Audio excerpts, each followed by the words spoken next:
할렐루야. 오늘도 하나님의 사랑과 은혜가 여러분의 삶 가운데 있기를 주님의 이름으로 축원합니다. 오늘 우리가 함께 보실 하나님 말씀은 구약 잠언서 22장 17절부터 29절까지 말씀이 되겠습니다. 17절 보겠습니다. 너는 귀를 기울여 지혜 있는 자의 말씀을 들으며 내 지식에 마음을 둘지어다. 이것을 내 속에 보존하며 내 입술 위에 함께 있게 함이 아름다우니라. 내가 내게 여호와를 의뢰하게 하려 하여 이것을 오늘 특별히 내게 알게 하였노니 내가 모략과 지식의 아름다운 것을 너를 위하여 기록하여 내가 진리의 확실한 말씀을 깨닫게 하며 또 너를 보내는 자에게 진리의 말씀으로 회답하게 하려 함이 아니냐. 네, 우리가 지혜 있는 자의 말씀을 잘 듣고 그것을 또 마음에 그 지식을 잘 담아두고 또 우리의 삶 속에서 입술 속에서 그런 지혜가 그렇게 표현될 수 있도록 하는 삶은 참 아름다운 삶입니다. 이런 모든 것들은 하나님을 의뢰하고 또 그 믿음 가운데 살게 하고자 하는 그러한 목적이 담겨 있다고 하겠습니다. 22절 말씀 보겠습니다. 약한 자를 그가 약하다고 탈취하지 말며 곤고한 자를 성문에서 압제하지 말라. 대저 여호와께서 신원하여 주시고 또 그를 노략하는 자의 생명을 빼앗으시리라. 오늘 말씀에 보면 이제 약한 자, 곤고한 자 이런 사회적인 약자들이죠. 이들을 약하다고 탈취하고 빼앗거나 압제하거나 무시하거나 이러면 안 된다는 것입니다. 하나님이 그것을 다 신원하여 주실 것이고 그를 노략하는 자의 생명을 빼앗으시리라 했습니다. 하나님이 공의 하나님이신데 심판하십니다. 다 심은 대로 어떤 면에서 거둔다고 하는 것을 우리가 기억해야 되는 것이 바로 지혜의 삶이라는 것을 우리에게 말씀하고 있습니다. 네, 24절 말씀 보겠습니다. 노를 품는 자와 사귀지 말며 울분한 자와 동행하지 말지니 그의 행위를 본받아 내 영혼을 올무에 빠뜨릴까 두려움이니라. 24절 말씀해 보니까 노를 품는 자와 또 울분하는 자와 사귀거나 이렇게 동행하는 삶을 살지 말아라. 이렇게 말씀하고 있습니다.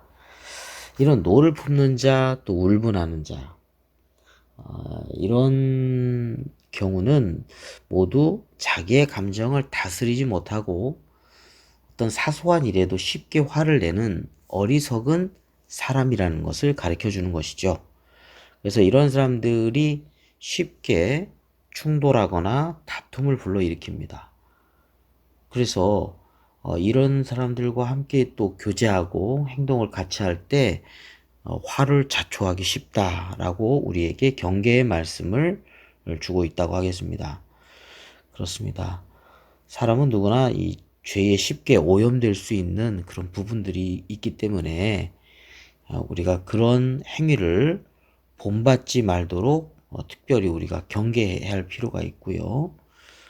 그런 이들을 위해서 또 기도하고 나 자신도 그런 삶이 되지 않도록 우리가 믿음 가운데 하나님의 은혜 가운데 우리의 마음을 지키는 것, 우리의 생각을 지키는 것, 우리의 언어를 지키는 것, 하나님의 은혜 가운데 성령님의 도와주심 가운데 우리가 살아가는 것이 중요하다고 하겠습니다. 26절 말씀을 보겠습니다. 너는 사람과 더불어 손을 잡지 말며 남의 빚에 보증을 서지 말라. 만일 갚을 것이 내게 없으면 내 누운 침상도 빼앗길 것이라. 내가 어찌 그리 하겠느냐. 이 말씀은 이 보증 서는 행위에 대해서 경계해야 된다는 말씀이죠. 이 손을 잡는다. 26절에 보면 손을 잡지 말며 이 손을 잡는다는 말은 여기서 보증을 서는 행위를 의미하는 어떤 상징적인 표현입니다. 당시에 그 팔레스틴 사회에서 보증 잘못 선 이 보증인들은 채무자가 빚을 갚지 못할 경우에 재산을 변제하거나 또는 그 사람의 종이 되는 경우가 있습니다. 이런 경우에 이제 채무자와 또 보증인이 좋은 관계에 있던 것이 이제 하나하나 무너져 가기 시작하고 다툼, 갈등이 커지고 불화가 일어나고 이런 문제들이 생기게 되겠죠. 그렇기 때문에 사람이 보증을 설 때는 신중한 자세가 요구된다라고 하는 것을 우리에게 말씀해 주고 있습니다. 자, 28절입니다. 내 선조가 세운 옛 지계석을 옮기지 말지니라. 내가 자기의 일에 능숙한 사람을 보았느냐? 이러한 사람은 왕 앞에 설 것이요 천한 자 앞에 서지 아니하리라 했습니다. 여기서 자기의 일에 능숙한 사람이라고 표현하고 있죠. 근실한 사람을 가리킵니다. 부지런하면서도 또 솜씨가 좋은 그런 사람을 가리키겠죠. 어떤 일에 어떤 세상적인 어떤 헛된 탐욕을 품지 않고 성실하게 부지런하게 자기 생활에 최선을 다하는 사람. 그래서 그 분야에 있어서 열매를 거두고 또 두각을 나타내는 그런 경우를 우리 능숙한 사람, 이렇게 자기 일에 능숙한 사람 이렇게 표현하고 있습니다. 이런 자들은 인정을 받게 되고 또 중요한 직책을 또한 맡게 된다라고 하는 것을 우리에게 가르쳐주고 있습니다. 그렇죠. 하나님께서 주신 어떤 시간들 우리가 낭비하지 않고 잘 선용하고 또 하나님이 주신 재능들 우리가 잘 개발해 가지고 우리 스스로가 또 성장해서 많은 이웃들에게 유익함을 줄 수 있는, 그리고 하나님이 기뻐하시는 일을 잘 감당할 수 있다면 본인에게는 보람이요 또 이웃에게는 유익함이요 또 하나님께는 영광이 되는 그런 삶이 될 것이라고 하겠습니다. 자, 오늘 17절 말씀부터 29절까지 말씀을 함께 보았습니다. 무엇보다도 지혜의 말씀 마음에 품고 또 약자들을 향해서 억압하거나 탈취하거나 이러한 일은 공의의 하나님께서 용납하지 아니하신다는 거죠. 신원하신다는 것을 말씀해 주고 있습니다. 특별히 24절에 노를 품는 자와 사귀지 말고 또 울분하는 자와 동행하지 말라는 겁니다. 이런 것을 본받게 되면 영혼을 올무에 빠뜨리는 그런 일이 일어나기 때문입니다. 그래서 마음을 지키는 것, 마음을 다스리는 것, 또 겸손한 자와 함께 하는 것, 그런 것이 굉장히 지혜자의 삶이라고 하겠습니다. 우리가 노를 품을 때 울분하는 자, 어떤 정의에 대해서, 불의에 대해서 이제 그 정의로운 마음으로 노를 품거나 울분하는 것은 좋은 거죠. 그러나 사소한 감정에 휩싸이거나 어떤 자기 고집과 욕심에 의해서 생기는 그런 노와 울분은 멀리 해야 되겠습니다.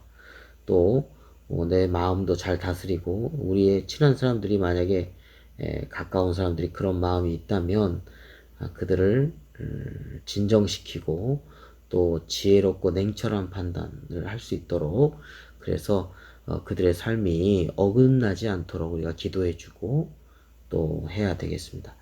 자, 그 다음에는 이제 보증에 대한 부분들 신중히 해야 되겠고 또 자기 일에 있어서 최선을 다하고 보람 있는 삶을 살 것에 대한 말씀을 우리에게 주고 있습니다.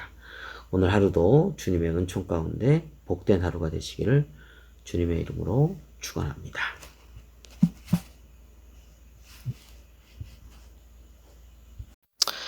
하나님 아버지, 오늘 하루도 하나님의 손에 맡깁니다. 한 주간의 삶을 승리하게 이끌어 주시옵시고 강하고 담대하며 무엇보다도 하늘의 지혜를 덧입혀 주시고 믿음 가운데 말씀 가운데 순종하며 살아가는 복된 하루가 되게 하여 주옵소서. 예수 그리스도의 이름으로 기도드립니다. 아멘.